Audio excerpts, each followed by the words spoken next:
Imagine this, you've just bought your dream apartment in Medellín. Maybe you want to live there part-time. Maybe you want to rent it on Airbnb. Friends tell you you should open a SAS. But what does that actually mean? Today, let's break it down in plain English. The taxes, the legal obligations, what happens if you hire staff, and the key difference between SAS in the ordinary regime and the SAS under the simplified regime. A SAS, or Sociedad for Acciones Simplificada, is Colombia's most flexible type of company. Think of it as the Colombian version of an LLC in the US. The main benefit, separation of assets.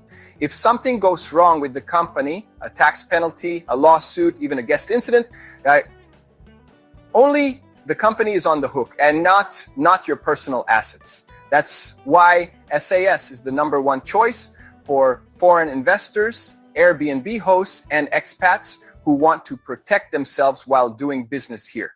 Of course, having a SAS isn't just a name on a piece of paper.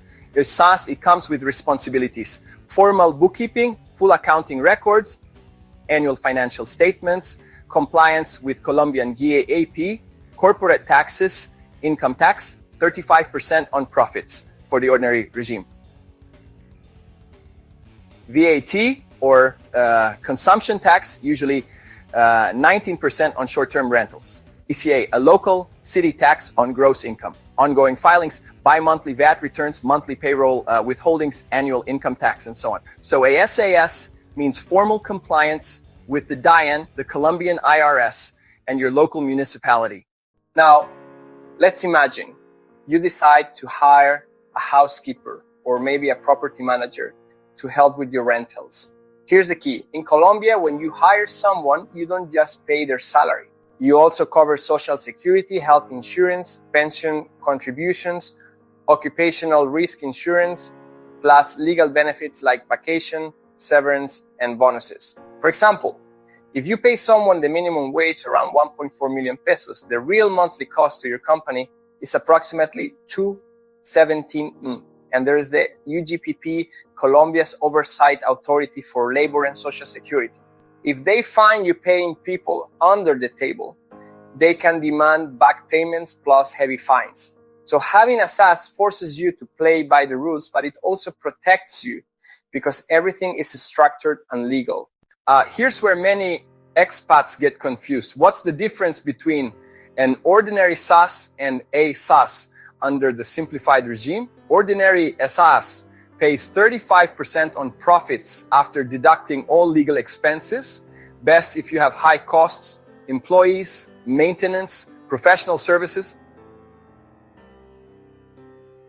Preferred by investors with large operations or multiple properties. Simplified regime, simple. Bespoke are instead of 35% on profit, you pay a flat percentage on gross income between 1.8% and 14.5%, depending on the sector. Simpler, fewer filings, but you can't deduct all those expenses. So if your costs are high, it may not be efficient. In short, ordinary SAS does flexibility and full deductions. Simple SAS, easier compliance, but not always cheaper. So what does it mean to have a SAS? It means protection. It means compliance.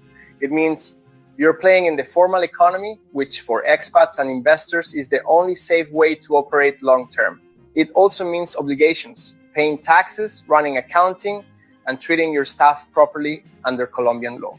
And whether you choose the ordinary or simplified regime depends on your income level, your expenses, and your strategy. The bottom line, a SAS is more than just a company.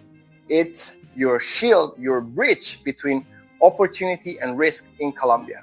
To conclude, we are whole. While our fees may not be the lowest, our expertise is designed to help you save significant amounts of money in the short and medium